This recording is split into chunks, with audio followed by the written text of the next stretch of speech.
Welcome back to Grow Your Market Center Brokerage with myself, Alexis, and today our very special guest, close friend of mine, team leader, entrepreneur connoisseur, Kat Lewis. Thank you for joining us today. Thank you for having me. Yes, I am so excited. Where are you located for people that are listening right now? So, I am located in the heart of the Bay Area in California, leading two market centers, Keller Williams Thrive, which is located in Cupertino, and Keller Williams Santa Clara. So, the heart of Silicon Valley. I love that. And for some of you listening right now, you might not know this, but that's where I'm from. So Kat and I didn't know each other obviously before working together and collaborating and coaching, and yet we grew up right down the street from each other. So funny enough. Well, Yes. Kat, I'm going to brag about you because, like I always tell everybody, I'm going to do a better job. So, for those of you that are listening and want to know a little bit more about Kat and why you should turn up the volume on this episode, Kat has nearly a decade of expertise in real estate. She has built a reputation for her deep industry knowledge and her passion for transforming agents into thriving business owners. Leveraging her expertise in the MREA, the Millionaire Real Estate Agent business models, and her background in psychology, Kat takes a holistic approach to coaching, empowering agents to grow both professionally and personally. Kat began her KW journey with the Calda Group of KW Peninsula Estates, where she spearheaded the development and execution of the inside sales department, achieving over, drumroll please, 53% year over year growth. That is huge. She also holds a degree in psychology from Cal State University Long Beach, graduating in the top 3% of her class. Born and raised in Redwood City, Kat's connection to the Bay Area runs deep, and it's not just where she works, it's home. Kat had the honor of leading the KW Advisors Palo Alto Market Center and Brokerage for over 2 years, during which she drove exceptional growth in agent engagement, production, and profitability. Under her leadership, engaged agents increased units sold by more than 55%, while listing agents soared by 40%. Wow. While listing sales soared by over 40%. Kat's dedication to coaching with clarity, collaboration, and transparency has earned her a proven track record of success. Through her personal and professional experiences, Kat's empathetic approach enables her to build meaningful relationships with agents, clients, and vendors alike. Her goal is simple yet impactful: to inspire transformation, foster collaboration, and lay the foundation for sustainable long-term success in every endeavor. Kat, welcome. Thank you. That Yeah, was a mouthful. Sorry. I love it. Oh my gosh, I'm like, it's just so important. I'm like, don't screw it up. Don't screw it up. No, it was great. You really, I mean, your reputation supersedes you. You are wonderful, extremely successful. And again, those that are listening today, turn up the volume. So we're going to dive right in because people are dying to know, how did you grow a mega agent team in the peninsula of 55%? Right? Was that, or no, here we go, 53% year over year. And while you were the team leader in Palo Alto, let's see here, over 55. hmm So that's incredible. So tell me, we've talked about some of your major successes. What do you attribute to that kind of success when it comes to growth? I think it comes down to a couple of key factors. One, getting really clear when you're looking at growing your business, doubling your business, going from X to Y by one. It's getting really clear on the areas you're winning, leaning into those, and having some standards and expectations too, right? We have to figure out what's working well. How can we capitalize on that? And then where are growth opportunities? So we do that by taking the actions, lead generating, tracking our numbers, so we know where we're winning and where there might be a skill gap for coaching.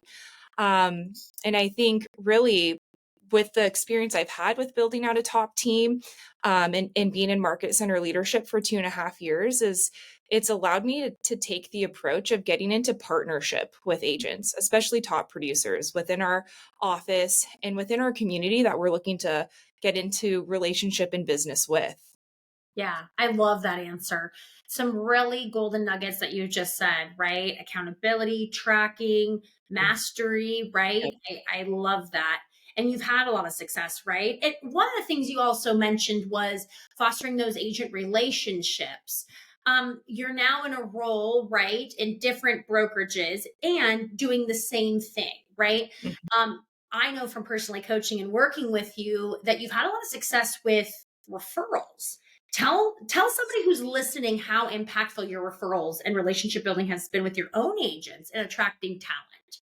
Oh, it's been absolutely amazing. And referrals is something we talk a lot about in business, whether you're building out your real estate business, building out a mega agent team, or building out a brokerage as a team leader. And we know that referrals is our bread and butter. And at first I really thought, I'm like, how do I even tap into that on a leadership side? And what it came down to was building some of those deep relationships with our top agents. I got really clear on what their business looked like, where they wanted to go, and helping map that path out for success and further goals. And outside of that, I'd say it's also really leading by example and showing up. My agents see me in the office every morning. They know when I'm lead generating, they know when I'm following up. And they also trust that when they send me a referral, that I'm going to be responsive in my communication, follow up quickly, and I keep them updated every step of the way. So that's helped me get even more referrals with our top agents, and they've seen the success with helping those agents we've brought over hit their goals.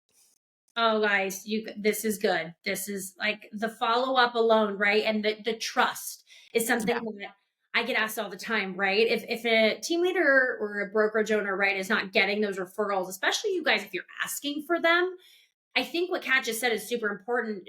Asking yourself, do my people trust me? Mhm. And if your answer to that is no, it's okay. I wouldn't beat yourself up, but it's asking yourself, okay, well, why? Right? Is it the lack of follow up after? Right? The systems around following up and letting them know where the referral ended up. Is it your maybe you aren't showing up every day, or people aren't seeing you there? So, or maybe you're just the best kept secret and you're good at all of the things, but you aren't asking for them, right? So Yeah. sometimes we do that too. So Yeah, that is awesome. I love that. Thank you for sharing that. absolutely. What is one thing that you have done with your level of success in growing brokerages that you do consistently that ultimately you can attribute to a lot of this success? That's a great question. I'd say from high level perspective, what I've done a really great job at is getting into relationship in business with mega agents.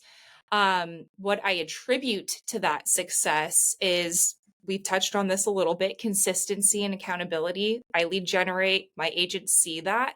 I've got accountability with a great coach, with our general manager.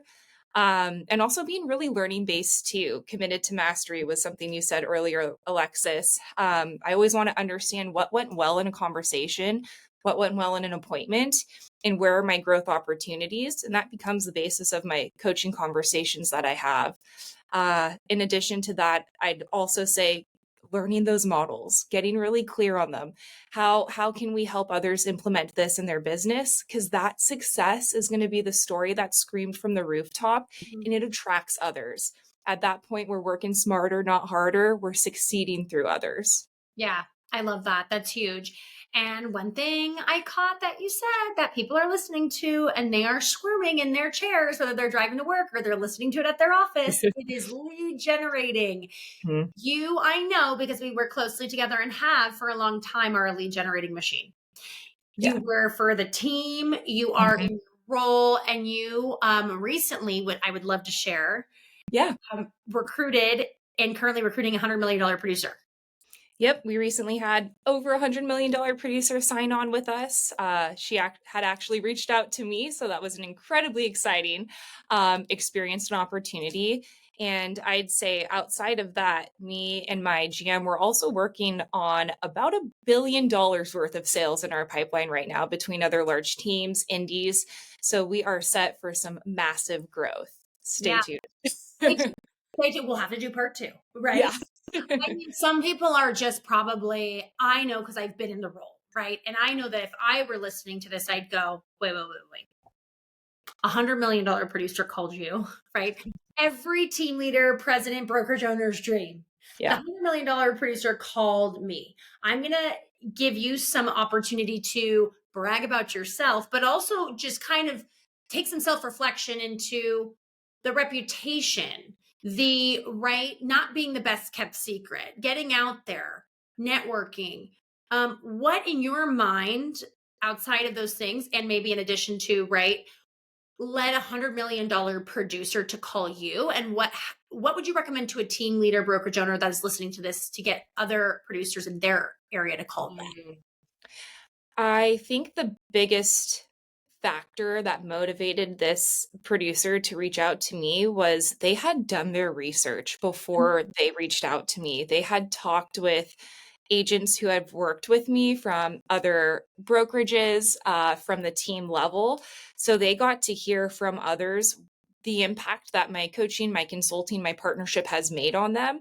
And I think that really was the cherry on top for them to reach out to me. So it's really this balance of when we're building business of lead generation and lead follow-up. Those are the basics that we can't get around, right? We just got to do it. If you don't want to do it, look at a different industry. Sorry. Um, Yeah. yeah. And then I'd say outside of that, it's taking the time to go deep with that top 20, your top people, like I said, understanding their business and helping them move through those roadblocks, break through that ceiling of achievement. It doesn't happen overnight. Through consistent coaching, consulting, and accountability, that's where the magic happens. And again, that's what attracts others into our world. I love that. So what I just heard you say is it's actually investing in your own people and taking the time to speed up to slow down, investing into those around you. Because inevitably, who are these top agents, especially one who is doing 100 plus million in volume a year, going to call first, right? Like their peers, the people who you are also coaching and consulting, who are also at your brokerage. So leaning into your own people, you guys, what I want to hear for some of you, I know we wear many hats. We spend a lot of time, as we've suggested, lead generating, building pipelines, following up, closing, etc. And if you aren't investing in your people, think about the opportunity that's being missed. I think it's Absolutely. so important. Yeah. Um, the real juicy question here that everybody is dying to know because everything has been so perfect, right? It's so easy and so perfect. No, right? What is the biggest challenges that you have had along this journey? Oh my goodness, tons of challenges. There's a quote that was told to me from a coach back when I was on Cold Group. You know you're growing when you're in pain. That's why they're called growing pains. So everyone remember that.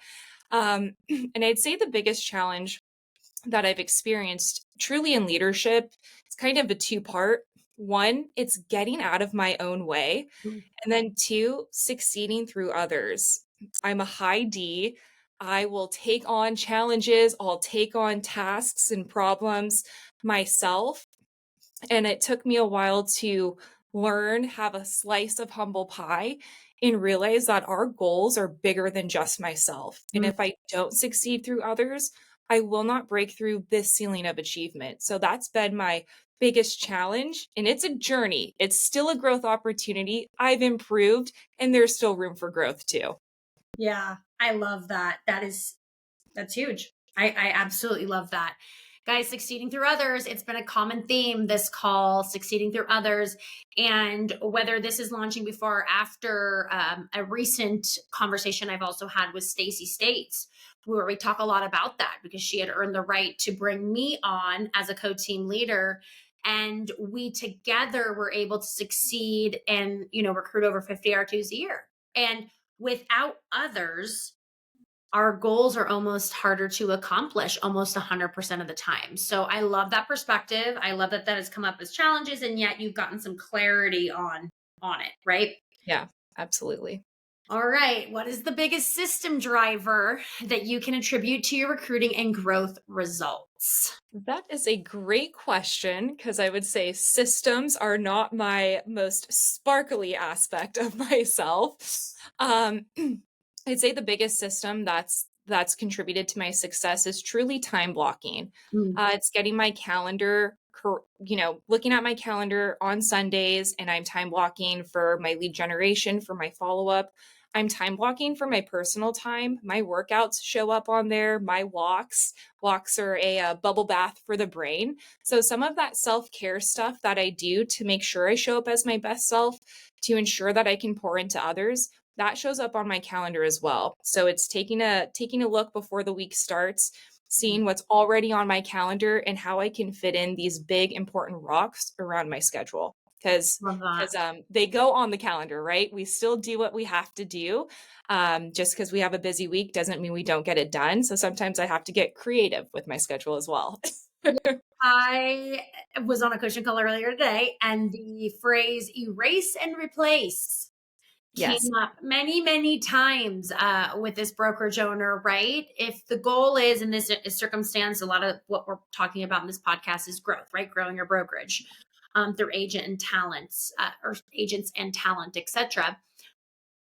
If you don't have what your top 20% is time blocked, the likelihood of you getting it done, especially in the one thing, it's almost inevitable, right? If it's not on your calendar, it doesn't exist. Yeah. I have team leaders, brokerage owners, whatever the title, asks me all the time, well, I had a busy week. What do you do? Well, I had a busy week. I can't. Well, first of all, it's real estate. So get used to a busy week, right? Is number one. Yeah. And Welcome.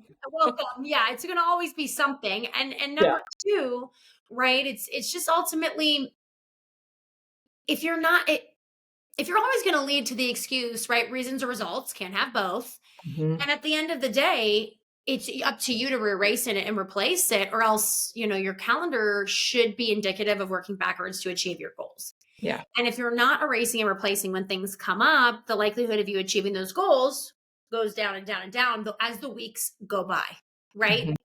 So I think time blocking as one of your biggest system drivers is huge. And I also noticed that you said, and for those that are listening, it might have been a surprise. Oh my gosh, she time blocks personal things too.